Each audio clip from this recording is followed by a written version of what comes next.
नमस्कार, स्वागत है सभी छात्र छात्राओं का हमारे YouTube चैनल कृष्णा क्लासेस में। सबसे पहले सभी प्यारे छात्र छात्राओं को धनतेरस, भैया दूज, दीपावली और जमकट की आदि शुभकामनाएँ। ज़्यादा बातचीत न करते हुए हम अपने क्लास पर फोकस करते हैं। पिछली कक्षा में हमने जो आपको एक न्यूमेरिकल होमवर्क में दिया था, सबसे पहले वो न्यूमेरिकल मैं बता रहा हूँ, कुछ बच्चों का वो कमेंट में आया था कि कुछ बच्चों का उसमें आंसर नहीं आ रहा है। चलिए पहले देखते हैं, ज़्यादा बातचीत न करते हुए इस न्यूमेरिकल को, ठीक है।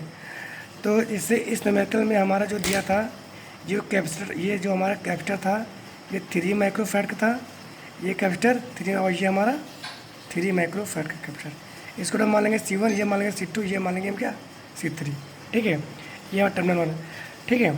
तो जो हमारी सर्किट दी गई है, ठीक है, तो सर्किट ए, जो हमारा टर्मिनल ए और टर्मिनल बी के बीच हमें समतुल्य धारिता निकालना है, ठीक है। इससे हम मान लो इसको कैसे हल करेंगे, ठीक है। तो जब मान लो जो टर्मिनल हमारा ए है, ये जो किसी इलेक्ट्रिक स्रोत से यानी किसी प्लग से जुड़ा हुआ है, तो जब इसमें इलेक्ट्रिक करंट यानी धारा जब प्रवाहित होगी, तो जब ये धारा जब यहाँ पर आएगी तो धारा ये 2 भागों में बढ़ जाएगी, ठीक है। धारा हमारे 2 भागों में बढ़ गई, ठीक है। तो जब इस धार में जो धारा जाएगी, तो इस तार से जो हमारे कैपेसिटर जुड़े हैं वो हमारे क्या हो जाएंगे, वो हमारे हो जाएंगे सीरीज में। एक तार से हमारे ये दोनों कैपेसिटर जुड़े हैं, ठीक है। क्योंकि इसमें क्या होता है कि जब एक कैपेसिटर की दूसरी प्लेट्स, जब एक कैपेसिटर के दूसरी प्लेट से और दूसरे कैपेसिटर की पहली प्लेट जुड़ी होती है, तो हमारे वह जो हमारा संयोजन होता है वो सीरीज में होता है। तो यानी कि जब इसमें हमारा धारा का फ्लो हो रहा है, तो जब हमारा धारा इस पॉइंट पर आई तो धारा हमारी 2 भागों में बढ़ गई। तो इस तार में जो हमें धारा प्रवाहित हो रही है, तो वो दोनों कैपेसिटर में जा रही है, तो ये दोनों कैपेसिटर हमारे सीरीज में होंगे। तो सीरीज का समतुल्य धारिता निकालने सूत्र हमारा होता है 1/C, तो 1/C1 और ये 1/ हमारा C2, ठीक है।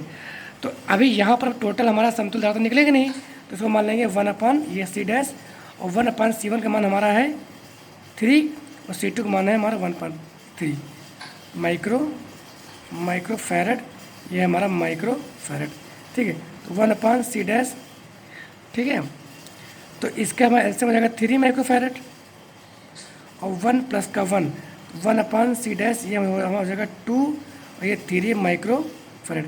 इसको पलटेंगे, ये हमारा भी पलट जाएगा 3/2 माइक्रोफैरड, ठीक है, ठीक है, क्लियर। यानी कि ये दोनों, जब ये दोनों सर्किट का जब संयोजन हो गया, तो ये दोनों मिलकर क्या ये दोनों मिलकर इनका जो मान हमारे वैल्यू हुई वो 3/2 माइक्रोफैरड, अथवा इसको क्या, जब इसको 2 से भाग करेंगे तो इसका मान हमारा क्या आ जाएगा 1.5 माइक्रोफैरड, ठीक है, क्लियर। तो इसी के बेस पर इसका जो दूसरा फिगर बनता है, अगर वो फिगर बनाना कोई आवश्यक नहीं, लेकिन आप अपनी सुविधा के लिए फिगर आप बना सकते हैं, ठीक है। मान लीजिए से ये हमारा ए टर्मिनल है, ठीक है। ए टर्मिनल से हमारा ये जुड़ा है, तो जो ये दोनों कैपेसिटर आपस में जुड़ के क्या ये बन गया C डैश, और C डैश का मान क्या है 1.5 माइक्रोफैरड, ठीक है। और इससे हमारा ये जुड़ा है कैपेसिटर, ठीक है, और ये हमारा टर्मिनल क्या बी बिंदु है, ठीक है। तो ये जो C3 था, इसका मान था हमारा 3 माइक्रोफैरड, ठीक है। अब देखते हैं, इससे ए टर्मिनल से हमारा इलेक्ट्रिक फ्लो हो रहा है, ठीक है, यानी धारा बह रही है। तो जब धारा आएगी तो यहाँ धारा 2 भागों में बढ़ जाएगी, इस तार में करंट और इस तार में करंट। जब धारा 2 भागों में बढ़ जाती है तो वह सर्किट हमारी समांतर क्रम हो जाती है, यानी पैरेलल में हो जाती है। तो पैरेलल का समतुल्य धारिता निकालने का सूत्र हमारा क्या होता है, ये हमारा होता है C बराबर ये C1 प्लस का C2, ठीक है, ये हमारा होता है। तो अब यहाँ से टोटल हमारी समतुल्य धारिता निकाल आएगी, तो यहाँ लिख देंगे क्या, यहाँ हम लिख देंगे, ठीक है, यहाँ लिख देंगे C इक्विवेलेंट, ठीक है। तो अब ये C1 हो जाएगा हमारा C डैश, तो C डैश का मान हमारा क्या है 1 C डैश प्लस क्या C3, तो C इक्विवेलेंट, जो हमारा सी डैश का मान हो जाएगा 1.5 माइक्रो फैरड प्लस का C3 का मान हमारा हो जाएगा 3 माइक्रो फैरड। तो सी इक्वलेंट तो क्या ये हमारा 4.5 माइक्रो फैरड, ये आपका आंसर।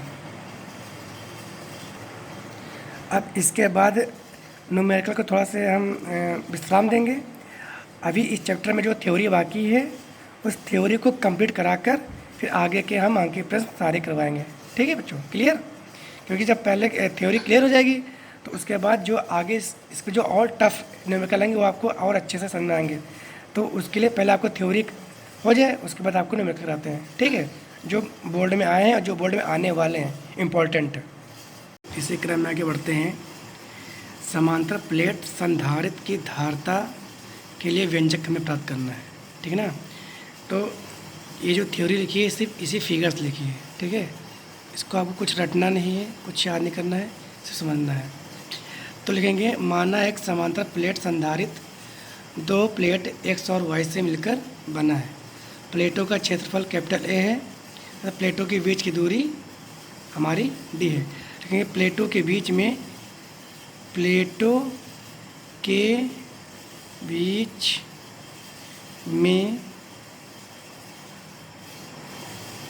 परावैद्युतांक पदार्थ, ठीक है, पदार्थ के भरा हुआ है। ठीक है, अतः प्लेटों का पृष्ठीय घनत्व क्या? ठीक है, तो ये तो पृष्ठीय घनत्व को हम किससे दिखाते हैं? सिग्मा से। तो इसका सूत्र क्या होता है? सिग्मा बराबर क्या होता है? Q अपान का A। क्या होता है? सिग्मा बराबर Q अपान का A। इसको मानेंगे इक्वेशन फर्स्ट। ठीक है, फिर लिखेंगे प्लेटों के बीच में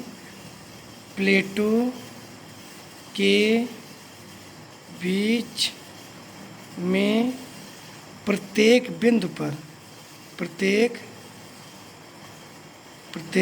बिंदु पर वैद्युत क्षेत्र एक समान है। अतः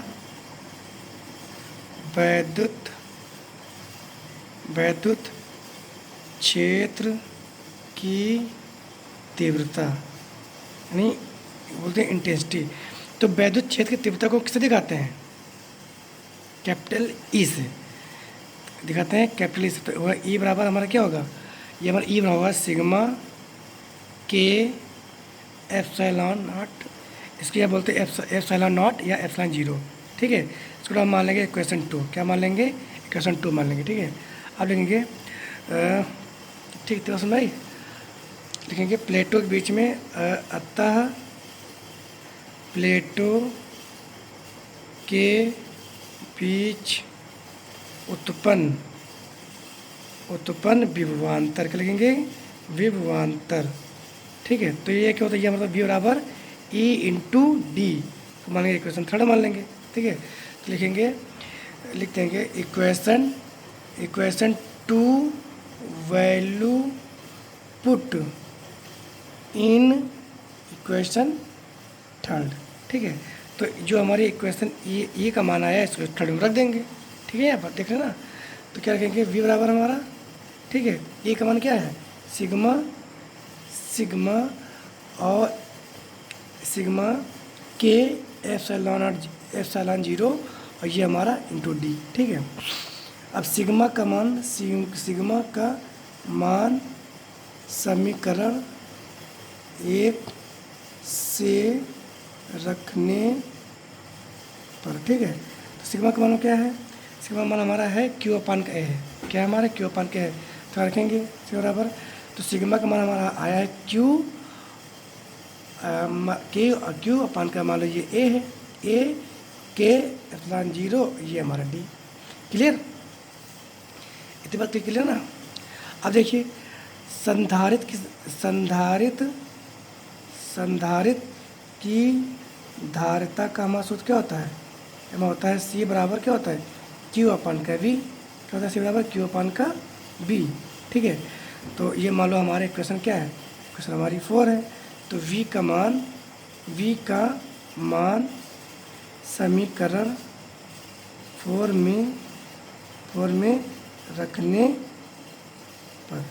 में रखने पर ठीक है। तो C बराबर, तो Q, V का मान हमारा क्या है, V का मान हमारा आया है Q, ठीक है, और ये D और ये A, ये हमारा K, ये हमारा एप्सिलॉन 0, तो Q उसके कट गया, ये अंश ये हर ये अंश में जाएगा।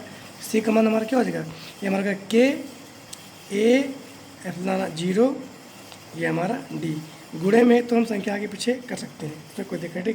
तो ये आपका जो फॉर्मूला आया है, ये संधारित्र की समांतर प्लेट संधारित्र की धारिता के लिए व्यंजक का ये आपका मेन सूत्र है। पेपर में आएगा तो आपको सिर्फ यहीं तक करना है, ठीक है। इसके आगे कुछ चीज़ हैं जो आपके न्यूमेरिकल के लिए आपके लिए बहुत इंपॉर्टेंट है, ठीक है। जैसे मान लो आप इसको मान लो क्या, इसको मान लो क्वेश्चन फर्स्ट मान लो 5 मान लो, आप लिखेंगे k का मान 1 और k का मान यहाँ अगर 1 रख दें तो इसका मान क्या है, इसका मान लो ये हमारा C 0, ठीक है। तो ये हमारा होगा A, ये हमारा होगा एप्सिलॉन 0, ये हमारा क्या, ये हमारा होगा D होगा। तो मान लो क्वेश्चन 6 मान लेंगे, क्या मान लेंगे, क्वेश्चन 6 मान लेंगे, ठीक है। क्लियर है, बात समझ आ रही है बेटा। अब इक्वेशन 5, ठीक है, डिवाइड इक्वेशन 6 कर लेंगे, ठीक है। इक्वेशन 5 को इक्वेशन 6 से हम भाग कर देंगे। देखिए बेटा क्या आता है, तो ये हमारा आता है, तो C अपान का C 0, ठीक है, फिर कर रहे हैं। तो ये हमारा होगा K A एप्सिलॉन 0, ये हमारा D, इसका हमारा आता है A एप्सिलॉन 0, ये हमारा D, ये हमारा कट गया। तो C अपान C 0, ये हमारा आ गया K। यानी कि ये सूत्र हमारा उस जगह यूज होगा जब हमारा जो संधारित्र है वायु या निर्वात में न रखकर किसी अन्य मीडियम में रखा हुआ है, या मोम में या ग्लिसरीन में या तेल में किसी अन्य मीडियम में रखा है, तब हम इस सूत्र का यूज़ करेंगे। क्लियर, ठीक है ना। इसकी छोटी सी एक परिभाषा भी है, आप लिख सकते हो, ठीक है। तो इसकी डेफिनेशन, ठीक है, लिखते हो किसी माध्यम का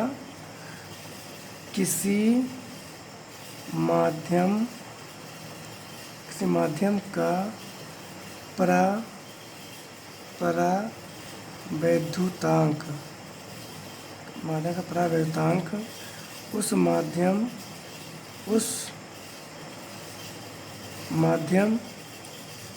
के युक्त संधारित्र की धारिता तथा उसी आकार के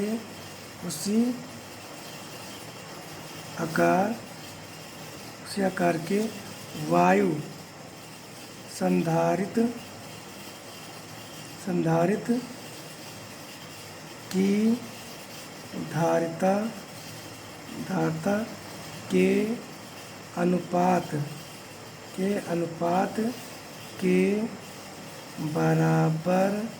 के बराबर होता है।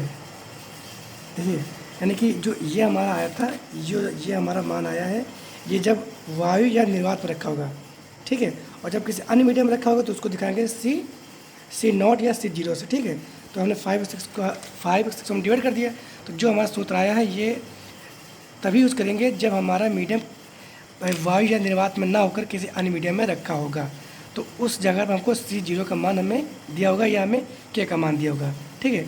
तो इसको परिभाषा में इस रूप में मतलब कि व्यक्त कर सकते हैं, याद कर सकते हैं कि किसी माध्यम का परावैद्युतांक उस माध्यम के युक्त संधारित्र की धारिता तथा उसी आकार के वायु संधारित्र की धारिता के अनुपात के बराबर होता है, जैसा आपने उस पर देखा, ठीक है। क्लियर।